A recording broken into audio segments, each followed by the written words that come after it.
né? Mas é assim, já foi pensado mesmo e considerado, viu?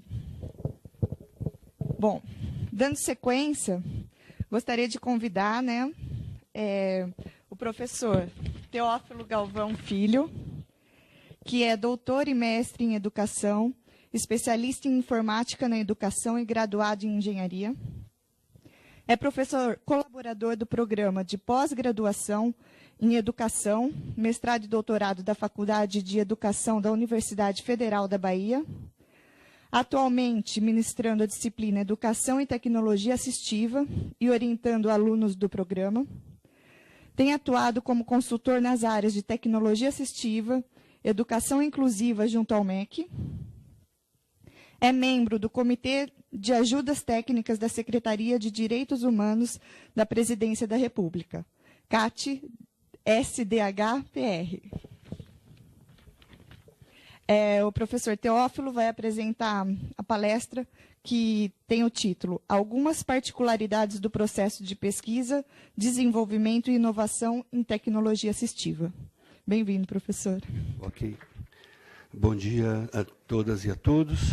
Em primeiro lugar, falar da minha satisfação e agradecer pelo convite para estar aqui com vocês. Acho que é a terceira vez que eu estou aqui e sempre contente de refletir, conversar com vocês e também encontrar os amigos do CNRTA, que são amigos queridos. Desta vez, para conversar um pouco sobre essas particularidades dos processos de pesquisa, desenvolvimento e inovação em tecnologia assistiva. Um pouco, eu acho que a gente vai falar ao longo de toda a manhã, né? Acho que cada um vai falar a partir de uma perspectiva sobre a questão dos processos de pesquisa, desenvolvimento e inovação em tecnologia assistiva. E eu vou falar especificamente a partir da minha perspectiva. Pedir para passar o próximo slide. Então, para contextualizar a temática, um pouco. Ok. Então, a partir de que perspectivas eu vou buscar conversar um pouco, analisar, refletir junto com vocês sobre essas particularidades. A gente sabe que todo esse processo de pesquisa, desenvolvimento e inovação em tecnologia assistiva é uma área nova, né, uma área que está, porém, em processo acelerado de expansão, de crescimento, e que nesse processo atualmente se vivencia uma espécie de boom no interesse nessa área, até em função de vários fatores, me parece. Um deles é o investimento público, a atenção maior ao investimento público, alguns projetos estruturantes do governo federal, tipo inclusão de alunos com deficiência, de todos os alunos com deficiência no ensino regular, os infocentros acessíveis, a criação de laboratórios de informática acessíveis. Então, há vários projetos a nível nacional, com boa capilaridade, que aumenta a demanda de recursos de tecnologia assistiva, de serviços de tecnologia assistiva. Então, há uma demanda muito grande. Eu acho que o próprio, esse 1 ano de existência do CNRTA, pelo qual eu parabenizo, completaram 1 ano recentemente, já perceberam que o trabalho aumenta, a demanda aumenta, porque há um crescimento de interesse e de demanda nessa área. Bom, eu vou, então, a minha perspectiva, só passar rapidamente a partir de que perspectiva eu vou fazer essa reflexão com vocês. O tempo é muito curto e algumas particularidades são várias. A gente vai analisar algumas que me parecem mais importantes, que são um pouco particularidades que às vezes servem ou de incentivo ou de gargalo mesmo para o processo de que o produto seja apresentado, seja fomentado, produzido e disponibilizado ao usuário final. Então, algumas particularidades que facilitam ou que dificultam que essa cadeia ocorra do início ao fim. Eu apresento as minhas reflexões a partir, principalmente, de diferentes estudos que vêm desenvolvendo. Aliás, pode colocar mais 2. Pronto. Vou começar por esse último, principalmente porque eu trabalho há 20 anos nessa área, pesquiso na área de tecnologia assistiva há 20 anos. 20 anos atrás, em 1993, exatamente 20 anos, a gente implantou um serviço de utilização do computador com alunos com comprometimentos bastante severos, e aí, na perspectiva de uma área de pesquisa que é informática aplicada à educação especial, porém que leva à necessidade da pesquisa em tecnologia assistiva, que é outra área, porém que depende uma da outra, porque para o aluno com deficiência severa, por exemplo, poder usar o computador, ele precisa necessariamente de tecnologia assistiva. Então, são áreas, pesquisas paralelas que viemos desenvolvendo ao longo desses 20 anos nesse trabalho. E agora, mais recentemente, como foi falado, como ministrando, a gente implantou essa disciplina em 2010, Educação e Tecnologia Assistiva, no programa de pós-graduação em Educação da Universidade Federal da Bahia, no mestrado e doutorado, já com algumas turmas, vai para a 4ª turma agora.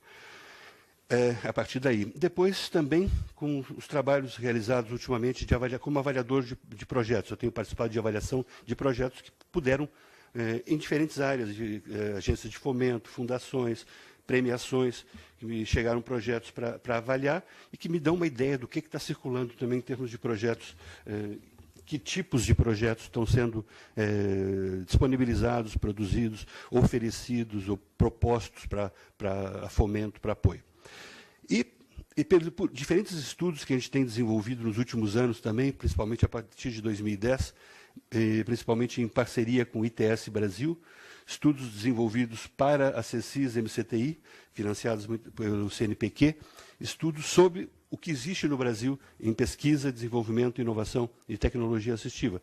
Um dos últimos estudos, que foi a última versão do estudo, está publicado nesse livrinho aqui, Pesquisa Nacional de Tecnologia Assistiva.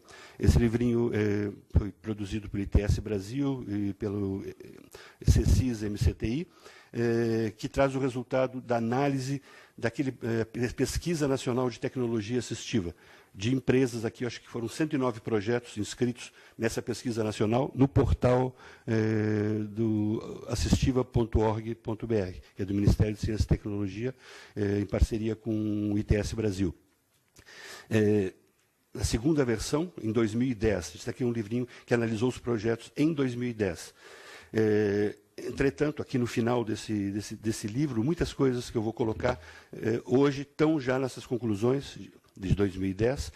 Como são de 2010, algumas dessas conclusões, na verdade, têm um caráter também propositivo. Então, nessas conclusões, diversas sugestões, propostas, a partir do que aconteceu, o que estava acontecendo naquele momento, com 109 projetos, as dificuldades, onde estava acontecendo, que volume de recursos, quem estava atuando. Então, diversas facetas desses projetos, desses 109 projetos foi analisado, e as conclusões finais buscam identificar esses gargalos, essas dificuldades e sugestões. Esse livrinho está acessível, vocês podem baixar pela internet, eu botei até o endereço ali. PowerPoint eu acho que é bom quando não é muita coisa. Eu tenho 4 slides só para mostrar, então não é muita coisa. É acessível quando é muita coisa, porém deve ser lido. Então eu vou ler o que está aí, tudo para as pessoas saberem o que está aí. Esse slide é contextualizando a temática, e a pergunta é, a partir de que perspectivas? A primeira perspectiva que eu botei, diferentes estudos desenvolvidos, principalmente em parceria com o ITS Brasil, para a CECIS MCTI, CNPq, sobre a pesquisa, desenvolvimento e inovação em tecnologia assistiva no Brasil. E aí coloco o link onde você pode baixar gratuitamente esse estudo. Se alguém quiser aprofundar o que está acontecendo a partir dessa visão em 2010, porém muitas das conclusões ainda são válidas para hoje. Algumas delas já estão em execução das propostas colocadas. Eu acho interessante que uma primeira proposta que de criar em função, uma coisa que se detectou nessa pesquisa é que estavam muito concentrados os projetos em algumas regiões. E uma sugestão que a gente fez nesse estudo é que uma forma de, com menos custo, criar uma capilaridade maior, espalhar pelo Brasil, é usar as estruturas de formação e de pesquisa já existentes, que são as universidades federais, os institutos federais de educação. Então, é justamente o que está fazendo o CNRTA hoje. Criação e articulação de recursos espalhados pelo Brasil todo. Então, já existe uma rede que não está mais concentrada em São Paulo, região sul e tudo, no Brasil todo. Isso já foi uma sugestão em 2010, que a gente propôs essa solução, de utilizar essas redes para fomentar projetos de pesquisa. E esses núcleos criados em 29 centros, estão justamente pesquisando, sendo fomentados com a articulação do CNRTA. Isso. Bom, e aí outras conclusões, só para dizer que vocês podem ter acesso naquele endereço, que é www.galvaofilho.net. Galvão Filho, tudo junto, sem o tio. galvaofilho.net/notícias/pesquisa_TA maiúsculo .htm. Se alguém, alguma pessoa com deficiência visual que quisesse anotar, depois pode me perguntar, eu posso repetir depois. Mas o endereço é esse. A partir daí, se pode baixar na íntegra, num link do ITS Brasil, o livro. Pois não. Nós estamos lançando na próxima semana ou a outra a nova pesquisa para atualizar.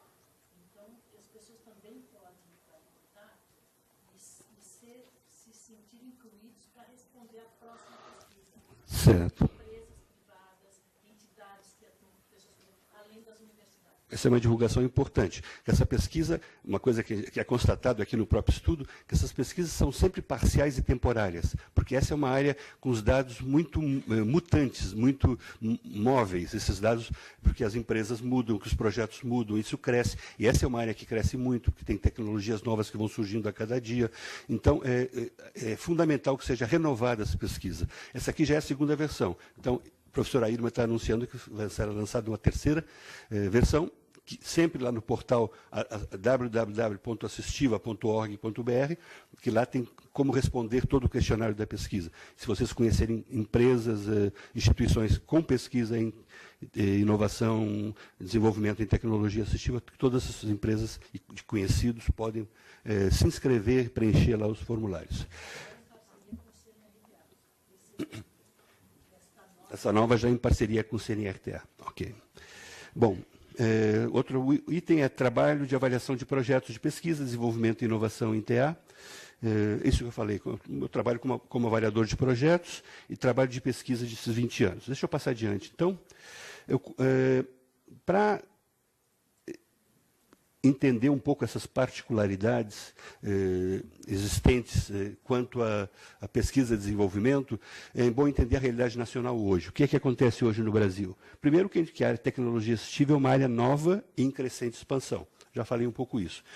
Programas estruturantes nacionais que geram demandas muito grandes, como a inclusão das crianças, todas as crianças com deficiência na escola regular, a criação de infocentros, telecentros acessíveis e diversas ações, agora as ações do Plano Viver Sem Limite, que criam uma demanda muito maior de tecnologia assistiva e o interesse maior das empresas, já que existem recursos agora para isso. Ao mesmo tempo, se sabe que existem problemas quanto aos projetos, que esses projetos possam ser viabilizados, possam ser aprovados em editais, chamadas públicas, se tem verificado que existe recurso, e esses recursos muitas vezes não são utilizados. Aí eu acho que é fundamental essa discussão de hoje, até para perceber isso. Por quê? O que está acontecendo? Quais são os gargalos, quais são os obstáculos que estão impedindo que surjam projetos, ou que sejam aceitos projetos, que sejam úteis, ou o que está acontecendo que não são criados, propostos esse tipo de projetos. Outra característica do momento é o processo recente de construção conceitual. Até no tipo de projeto que é apresentado, se não está bem claro o processo de precisão conceitual, o que é tecnologia assistiva. Começam a surgir projetos que, de repente, se apresentam como tecnologia assistiva e não são de tecnologia assistiva. Isso é um problema, que é uma realidade hoje também, que é um caminho, que é novo, que é normal, porque é um processo novo de sistematização, inclusive, do conceito de tecnologia assistiva. Uma terceira realidade é a pulverização e desarticulação de iniciativas no país.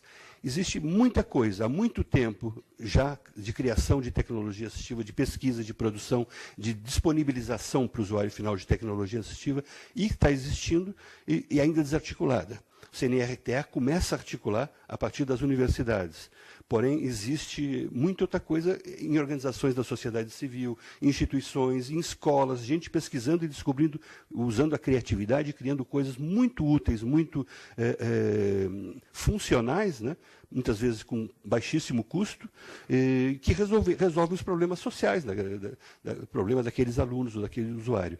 E está muito desarticulados, muito espalhados. Como articular, não no sentido de controlar, mas sim de apoiar, de estimular e até multiplicar isso que existe. Ainda está muito desarticulado. Porém, existe esse caminho importantíssimo de começo de articulação, de criação de rede, que o CNRTA está desenvolvendo. Então, essas são algumas características dessa área neste momento no país. Aproxima aqui mesmo, né? Então, vamos ver agora algumas particularidades dos recursos de tecnologia assistiva. Na pesquisa, desenvolvimento e inovação de tecnologia assistiva, esses recursos têm algumas particularidades que, às vezes, são diferentes de outros tipos de produtos em processo de pesquisa e desenvolvimento. Uma particularidade eu quero destacar algumas delas, e rapidamente, na verdade, cada uma delas a gente precisaria de um seminário quase para analisar, mas aqui é soltar ideias e depois aprofundar. A existência de projetos em diferentes dimensões e em diferentes graus de complexidade. Perceber que a pesquisa em tecnologia, acho que tem até relação com o que eu falei, com a dispersão, pulverização, existem diferentes níveis de projetos, diferentes graus de complexidade. Existem desde projetos pequenos, porém muito funcionais, muito úteis, e projetos maiores, projetos que com mais facilidade, de repente, conseguem recursos. Porém, está perdendo muitos projetos pequenos que ainda não estão sendo apoiados, detectados muitas vezes, e estão servindo para o usuário daquele local. Mas como não há articulação, como não há uma política de fomento a esses pequenos projetos, ainda estão beneficiando muito menos gente do que poderia beneficiar se fosse apoiado e multiplicado. Então, tem muita energia, criatividade e produto. Existe que não está beneficiando na escala que deveria estar. Eu diria, muita criatividade brasileira sendo desperdiçada ainda, sendo subutilizada no Brasil. Outra realidade, outra particularidade, é que os produtos, recursos de tecnologia assistiva, dificilmente são úteis para um universo muito grande de possibilidades. A questão da particularização. É uma dificuldade de projetar e desenvolver produtos na medida em que as demandas, as dificuldades são muito particulares. Você desenvolver um produto, por exemplo, para pessoa com paralisia cerebral. É algo que você desenvolve um produto, você vai beneficiar 2, 3 pessoas com paralisia cerebral, porque o universo da paralisia cerebral produz demandas e sequelas e dificuldades que os produtos são quase personalizados, quase individualizados. A importância, portanto, da customização e da flexibilização dos produtos. Isso é uma das características, depois que eu coloco mais adiante nas sugestões, mas como me disseram que eu tenho 5 minutos, então já estou adiantando até as sugestões. Que a importância de que sejam incentivados projetos mais flexíveis possível para que os produtos possam beneficiar um espectro, um leque maior de soluções, já que, se você faz um produto muito rígido, só vai servir para aquela pessoa. Se você faz um produto que pode ser customizado, formatado de formas diferentes, seja flexível quanto à sua formatação, então essa é uma característica também das necessidades de tecnologia assistiva. Próxima. E, para isso, a importância e a referência aos princípios do desenho universal. Eu não vou falar sobre esses princípios, mas, principalmente, pensar em cada projeto, de que forma esse projeto, embutir na própria concepção, de que forma esse projeto pode beneficiar um leque maior possível de usuários, com características diferentes de necessidades dos usuários. Isso é uma coisa que não dá para ser para todos, mas o máximo possível, quer dizer, ter na cabeça, quando se está projetando, a referência aos 7 princípios do desenho universal. Não vou ter tempo de definir e expor aqui. E uma coisa fundamental, a importância da participação do usuário final nas diferentes etapas do projeto. Foi colocado antes, a professora Irma colocou, isso é fundamental. Isso é fundamental não é só porque para ser bonzinho com a pessoa com deficiência. Não, as pesquisas na Europa, principalmente, têm constatado, têm verificado os números de um alto grau de abandono de recursos, às vezes caros, de tecnologia assistiva, porque foram configurados, foram construídos sem a escuta do usuário final. Então, é o técnico pensando e que depois, pronto, fiz para você. No máximo, uma participação final do usuário para testar um produto. E daí vai usar 1 mês, 2 meses, 3 meses, abandona. Por quê? Porque às vezes são detalhes que não foram considerados porque não se ouviu o usuário final. Detalhes técnicos, de funcionalidade, pequeno, às vezes detalhes até estéticos. Parece para o técnico algo que seja supérfluo. Mas vai fazer produto para criança pequena, se não estiver bonitinho, se ela não vai rejeitar, não vai sentir vergonha de usar, não vai. Então, é um produto para criança pequena, coloca essa criança pequena desde a concepção do projeto, nas diferentes etapas do projeto. Então, é diferente de outros tipos de produtos de tecnologia. Tecnologia assistiva, um usuário final vai conviver todo dia com ela. Então, ele tem que, desde o início, participar desde a concepção e não apenas no teste final. Essa é uma outra particularidade do produto de tecnologia assistiva, a importância. Então, essas pesquisas na Europa constataram que havia esse alto índice de abandono do produto e verificaram, estudando, que muito devido à não participação do usuário final, não escuta do usuário final em todo o processo de pesquisa, desenvolvimento e inovação, em todas as etapas do processo, desde a concepção inicial até os testes finais. Próxima. Então, os cuidados que seriam mais as sugestões frente a isso, uma coisa aquela questão da necessidade de precisão conceitual, eu queria falar um pouco mais sobre isso, mas não vou ter tempo. Está havendo, eu tenho participando como um avaliador de projetos em editais, apresentação de projetos, algumas coisas. Se diz, será que não estão conseguindo aprovar muito projeto, será que estão sendo muito rígidos quanto à qualidade? Eu penso que não. Sabe por quê? Porque tem muita porcaria sendo apresentada também. Se você faz concessões quanto à qualidade, vai acabar jogando dinheiro fora, em produzindo coisas que parecem mágica, mas são coisas que não levaram em consideração a realidade, não conhecem a realidade da pessoa com deficiência. Então fazem coisas teóricas, quando vai aplicar, qual é a utilidade? Não tem utilidade. Eu participei, vi alguns projetos, isso aqui o cara vai passar em tal lugar e aquilo vai falar. Você imaginava o cara passando e as pessoas passando e se assustando com o negócio falando lá do meio, não consideram o contexto do dia a dia. Então são projetos ruins. Então, quanto à questão da qualidade, acho que não deve ter concessão quanto à qualidade dos projetos. Acho que não se pode ter quanto à precisão conceitual também. Porque há polêmicas atuais. Por exemplo, recursos de médicos, recursos de terapia, são tecnologia assistiva ou não? Isso é conceito de tecnologia assistiva. Ferramentas de trabalho do profissional de saúde, do médico, do fisioterapeuta, uma sala de fisioterapia, aqueles recursos de tecnologia assistiva, alguns dizem que porque vai gerar autonomia e independência. Outros dizem que não, porque ali é uma ferramenta de trabalho do profissional. E uma característica da tecnologia assistiva é um recurso para atividade e participação do usuário, é um recurso do usuário.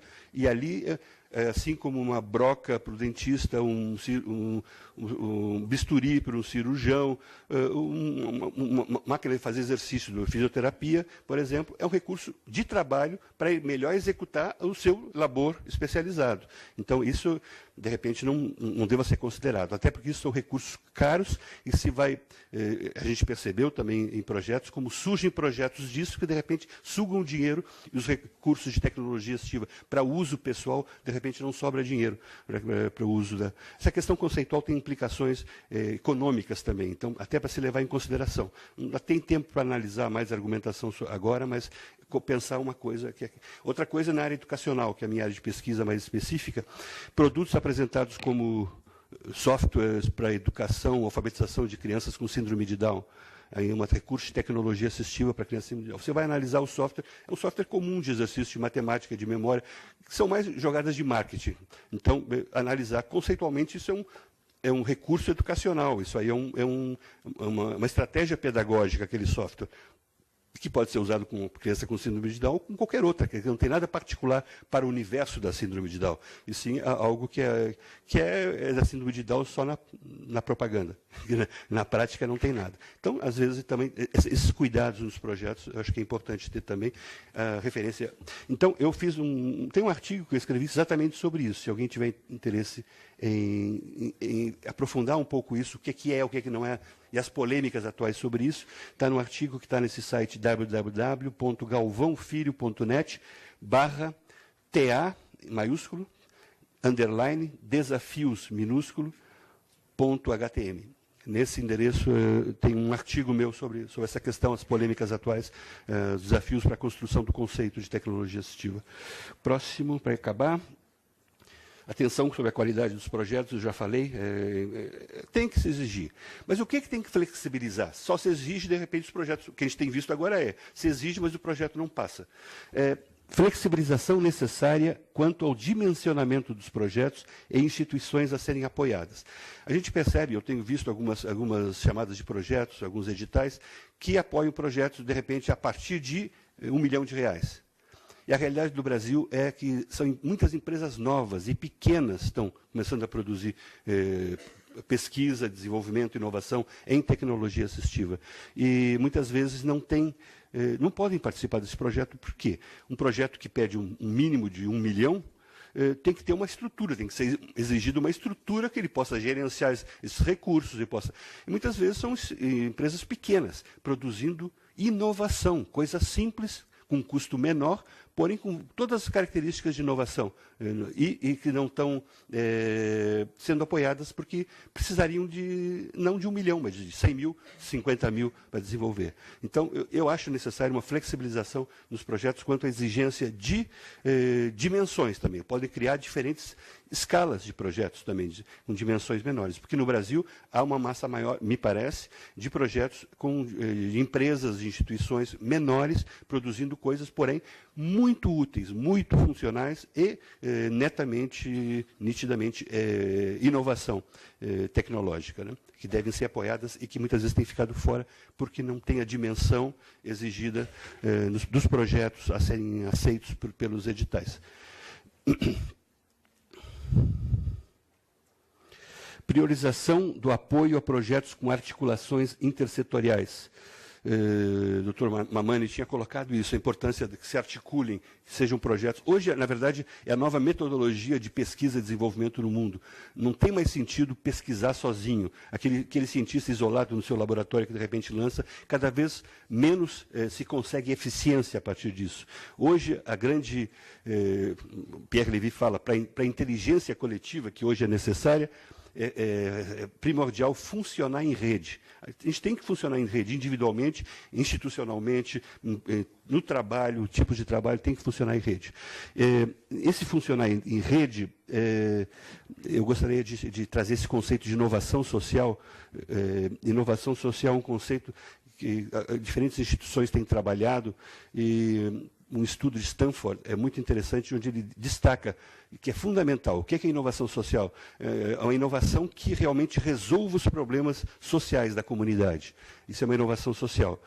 Algumas outras características, mas eu vou só de forma resumida, e que uma das conclusões desse estudo de Stanford é que a inovação vai conseguir ser uma inovação social na medida em que ela mais se articule com outros setores. O setor público se articulando com o setor privado, com o setor das organizações da sociedade civil, setor acadêmico. Na medida em que se articula diversos setores, é capaz de chegar a uma inovação de fato útil, uma inovação nitidamente social. A importância da articulação. Então, priorizar apoios também com essas articulações, motivar apoio a projetos com articulações intersetoriais. E, aquilo que a gente já falou, incentiva projetos que contam com a participação do potencial usuário final em suas diferentes etapas.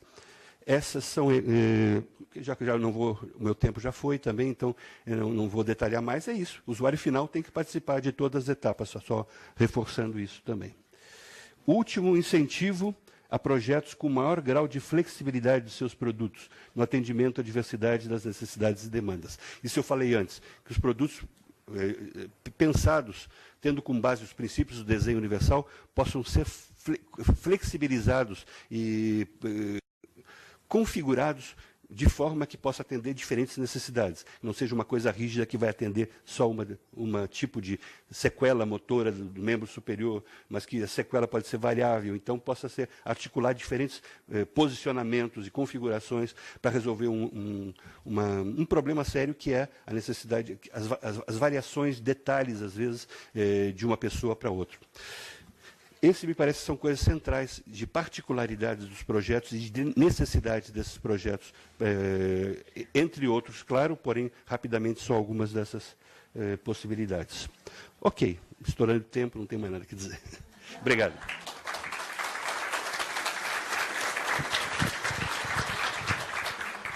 Bom.